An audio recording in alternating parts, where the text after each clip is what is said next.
Hey, I want to take a second here to do a little, I guess I would call it a gunsmithing tip video. I am getting ready to change the grips on this, so I thought now would be a good time to put this down on film. Well, I guess not film, video. I'm old, so I say film. But I'm changing these grips, like I said, so I thought I'd take a chance here to film it and show people a little trick that most people probably already know, but some of you might not know, when you're changing grips on a gun that you've never taken the grips off of before. Now I'm getting ready to put these wood grips on my new little Beretta 3032 Inox Tomcat, so I thought I would take this chance to actually show you what I do to make sure pieces don't hit me in the face. You know, I don't like getting it in the face. I always say, not in the face. So I don't like getting hit with the little springs and stuff. So I'm going to change this out, and I'm going to show you what I do to prevent that from happening. As you can see, I've already changed this side. This side is not a danger because there's no safety on this side. It's usually the sides that have the safety where you really got to worry. And here's what you need for this tip. You need a plastic bag. I guess it was already open and I closed it. Okay, there we go. You're just going to put the gun in the plastic bag, seal it up. And now I'm going to take the grips off.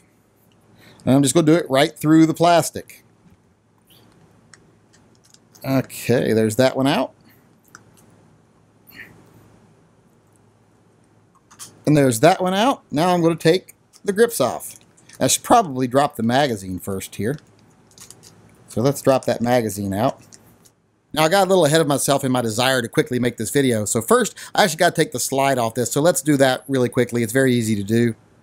First, you just pop the barrel up like that, pull it all the way forward, cock the hammer back, make sure the safety's off, cock the hammer back, then just pull the slide back and up, and it comes right off, pulling the front part of the slide up first. Now here's where the bag becomes absolutely necessary. I'm going to tap out the grip safety. Okay, now I'm just going to take the little grip safety out of here and take the gun out of here, and I'm going to show you why I did all this in a plastic bag. I don't know if you can see here or not. See those two tiny little pieces right there? Those would go flying if I didn't have the bag, and I would never find them again. So that's why I use the plastic bag. So if you're doing something like this, if you're taking apart a gun you've never taken apart before, there might be spring-loaded parts under there, so be aware of it. And do it in a little plastic bag if you're not sure. If you know there's parts, definitely do it in the bag. If you think there might be, it's always a good thing to do. Because now I've got these little parts, and I don't have to try to get new ones to put my gun back together and put my grips back on. Now let's just put the grips on the gun so we can actually see what it looks like when it's finished, since we did all this work already. And yes, to me, this is a lot of work. Like I said before, I'm semi-retired, so getting up and putting on pants is kind of work. So, and I did do that for this video, which I don't know why, because you can't even see my pants, but this is work to me. And this is not the best screwdriver to be using for this. It's actually a narrower screwdriver, but I'm too lazy to go get the other ones out of the garage. So I'm just going to use this one because it was sitting here. I'm just going to be extra careful not to damage my screws. Oh, and when you put your safety back on right here, make sure you use a punch to hold down the little plunger and then snap it back into place. Because if you try to use the tip of your screwdriver, you'll slide off and you'll just go shooting away, and you'll end up cussing for a few hours before you finally break down and order a new one. Too far back.